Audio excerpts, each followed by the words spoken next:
Hello everyone, চলে এলাম আজকে আবার একটা নতুন মিনি ব্লগ নিয়ে। তো ফাইনালি কিন্তু দেখো আমি রেডি হয়ে বেরিয়ে পড়েছি, আর বাইরে কিন্তু বিভৎস রোদ্দুর ছিল।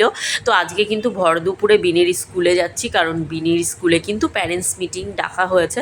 তো সেখানেই আমি পৌঁছে গেছি, আর দেখো সমস্ত প্যারেন্টসরা কিন্তু মোটামুটি আসা স্টার্ট করে দিয়েছে। আর এখানে দেখো বোর্ডেও কিন্তু সুন্দর করে লিখে দিয়েছে মিটিংয়ের ব্যাপারটা।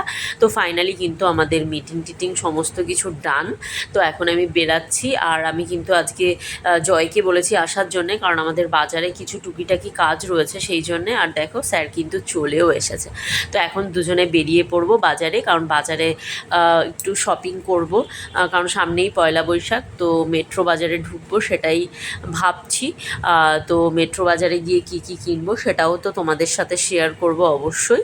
তো ফাইনালি কিন্তু দেখো আমরা চলে এসেছি মেট্রো বাজারে। আর এখানে দেখো পয়লা বৈশাখ যে সামনে, তার একটা মানে তোড়জোড় একদম শুরু হয়ে গেছে। তো এখানে খুব একটা ভিডিও ওরা করতে দেয় না, বাট তাও আমি একটুখানি চুপি চুপি ক্লিপ নিয়েছি তোমাদের সাথে শেয়ার করব বলে। তো কেমন লাগলো ব্লগটা জানিও। দেখা হচ্ছে নেক্সট ব্লগে।